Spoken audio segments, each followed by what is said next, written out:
અરવલ્લી જિલ્લા પંચાયતમાં જિલ્લા પંચાયતના સભ્યો અને ડીડીઓ વચ્ચે છેલ્લા 2 દિવસથી ખટરાગ જોવા મળી રહ્યો છે, જ્યાં 2 દિવસ પહેલાં જિલ્લા પંચાયતના પ્રમુખ તેમજ સભ્યો દ્વારા નારાજગી દર્શાવાઈ હતી, જ્યાં બજેટની સામાન્ય સભામાં જવાનો પણ બહિષ્કાર કરાયો હતો। ત્યારે આજરોજ ડીડીઓની ઉપસ્થિતિમાં બજેટ માટે સામાન્ય સભા યોજાઈ હતી, જ્યાં જિલ્લા ભાજપ પ્રમુખ ભીખાજી ઠાકોર દ્વારા સમજાવટ બાદ જિલ્લા પંચાયતના પ્રમુખ ચેરમેન તેમજ 20થી વધુ સભ્યો દ્વારા બજેટ મિટિંગમાં હાજરી અપાઈ હતી। તો આજરોજ જિલ્લા પંચાયતનું 311 કરોડ ઉપરાંતવાળું બજેટ જાહેર કરવામાં આવ્યું હતું, તેમજ કુલ 1001 કરોડના ખર્ચ સામે 1312 કરોડ આવક થઈ હોવાનું જણાવાયું હતું। તેમજ જિલ્લા પંચાયતના સભ્યો દ્વારા માર્ચ એન્ડિંગની તારીખોને લઈ બજેટમાં બેઠકમાં હાજરી અપાઈ હતી, તેમજ ડીડીઓ સામે નારાજગીના મુદ્દા સામે લડવા સભ્યો કટિબદ્ધ, તેમજ જિલ્લાના ડીડીઓ દીપેશ કોડિયાનું કહેવું છે કે નારાજગી સહિતના મુદ્દા અંગે ચર્ચા કરી નિર્ણય લેવામાં આવશે।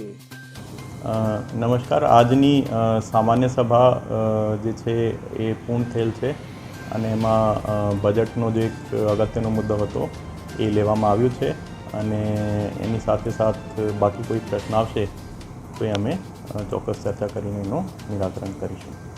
ધન્યવાદ। સર, પ્રમુખ સહિત સદસ્યોનો નારાજગી છે આ બાબતે વાત કરી ના કે કોઈ એવો પ્રશ્ન આવશે તો એનો ચોક્કસ અમે ચર્ચામાં જે પ્રશ્ન આવે એનો અમે ચર્ચા કરીને નિકાલ કરીશું।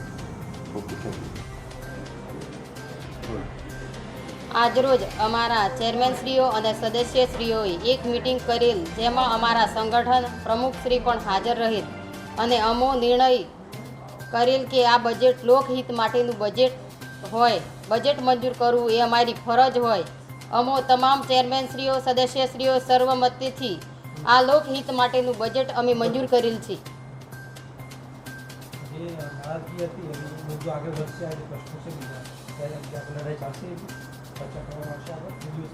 ડીડીઓ શ્રી સાથે અમારી ચર્ચા કરવામાં આવશે અને અમને તમામ જિલ્લા સદસ્યશ્રીઓ અને તમામ ચેરમેનશ્રીઓ સાથે અધિકારીઓ સાથે સંકલનની મિટિંગ થશે તો અમે આગળની કાર્યવાહી ચાલુ રાખશું। આ બાબતે ડીડીઓ સાહેબ જોડે 2-3 દિવસમાં જે ઉચ્ચારી હતી કે અમે બહિષ્કાર કરીશું, એ દરમિયાન કોઈ ચર્ચાઓ થયેલી? ના, નથી થઈ। અમિત ઉપાધ્યાય સાથે CN24 ન્યૂઝ, અરવલ્લી। હવે જુઓ દેશ દુનિયાની તમામ ખબરો તમારી આંગળીના ટેરવે। ઉઠાવો મોબાઈલ અને Google Play Store પરથી ડાઉનલોડ કરો અમારી CN24 ન્યૂઝ મોબાઈલ એપ।